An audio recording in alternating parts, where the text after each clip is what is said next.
इस वक्त की एक बड़ी खबर आपको बता दें बांग्लादेश से, जहां पूर्व पीएम शेख हसीना को फांसी की सजा का ऐलान हुआ है। बांग्लादेश के इंटरनेशनल क्राइम ट्रिब्यूनल ने यह सजा सुनाई है। इस वक्त की बड़ी खबर आपको बता रहे हैं, बांग्लादेश हिंसा में पूर्व पीएम शेख हसीना को सजा सुनाई गई है। दरअसल में मानवता के खिलाफ अपराध करार देते हुए सजा का ऐलान किया गया है। छात्रों के खिलाफ घातक हथियारों का इस्तेमाल हुआ, ये कहा है उस अदालत ने जिसने पूर्व पीएम शेख हसीना को फांसी की सजा सुनाई है। तो इस वक्त की बड़ी खबर आपको बता रहे हैं, बांग्लादेश के पूर्व पीएम शेख हसीना को फांसी की सजा का ऐलान हुआ है अदालत की तरफ से। हमारे सहयोगी मधुरेंद्र कुमार हमारे साथ जुड़ चुके हैं। मधुरेंद्र, क्या कुछ मतलब इस फैसले का, और फैसला तो आ गया लेकिन इम्प्लीमेंटेशन तो यकीनन कोर्ट के सामने एक बड़ी चुनौती रहेगी। देखिए, बिल्कुल कोर्ट के सामने ये तो बड़ी चुनौती नहीं। दूसरी तरफ आप देखिए तो इस वक्त यूनी सरकार के खिलाफ जो है वो एक बार फिर से हमने देखा है कि अवामी लीग के समर्थक सड़कों पर उतर चुके हैं। पिछले 3 दिनों से बांग्लादेश के तमाम इलाकों में हिंसा हो रही है। जिस तरह से फोर्सेस को तैनात करके ढाका में शांति व्यवस्था बनाए रखने की कोशिश की गई, ये भी एक बड़ा चैलेंज बना हुआ है। इस बीच इस तरह का बड़ा फैसला दरअसल लिया गया है कोर्ट के द्वारा, जो कि शेख हसीना के खिलाफ है। शेख हसीना हालांकि फैसले को चैलेंज तो कर सकती हैं, लेकिन इस फैसले के बाद एक बार फिर से बांग्लादेश में हिंसा और जो हिंसा की स्थिति है वो पैदा होती हुई दिखाई दे रही है। जिन चार्जेस के साथ उनको फ्रेम किया गया, वो दरअसल हम अगर देखें तो तकरीबन 5 चार्जेस थे, जिसमें सबसे बड़ा चार्जेस था कि बांग्लादेश में जो शेख हसीना की सरकार थी उसने दरअसल छात्रों पर गोलियां चलवाई, उसने हिंसा को पैदा किया।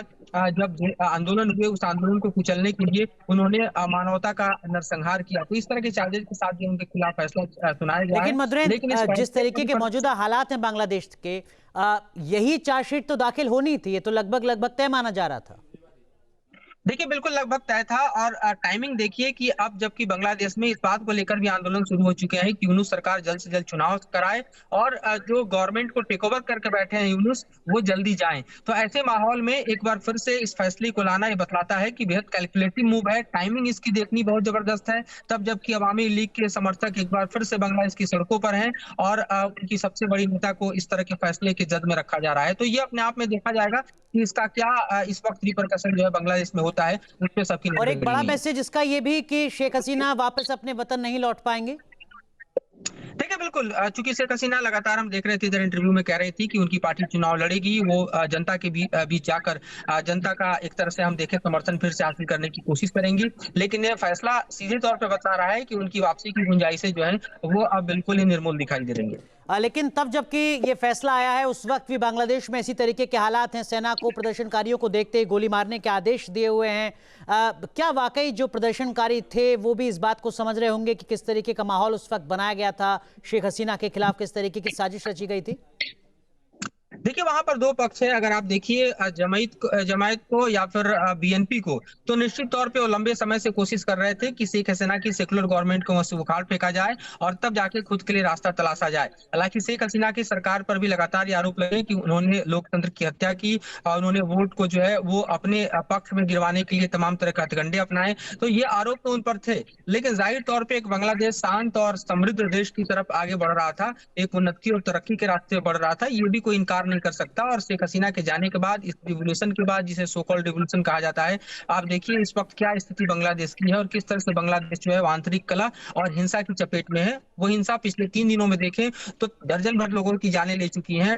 रूट्स पे आप देखिए ट्रेन के डिस्टर्ब्स हैं, रोडवेज जो है वो बंद पड़े हुए हैं, कर्फ्यू लगा हुआ है। राजधानी ढाका की स्थिति ऐसी है कि वहां पर 24 घंटे सेना को परेड करनी पड़ रही है। तो ये हम कह सकते हैं कि बेहद दुखद स्थिति है हमारे पड़ोसी देश बांग्लादेश में। और ये फैसला जो है वो कहीं ना कहीं इस तरह की स्थिति में और ज्यादा हम कहेंगे कि आग में घी डालने का काम करने लेकिन वाला है। मधुरेंद्र, अब सवाल ये कि शेख हसीना की जो पॉलिटिकल पार्टी है उसका पॉलिटिकल फ्यूचर क्या बचेगा, तब जबकि लीडर वापस वतन में नहीं आ सकता है, अगर आता है तो फांसी की सजा सुना दी गई है।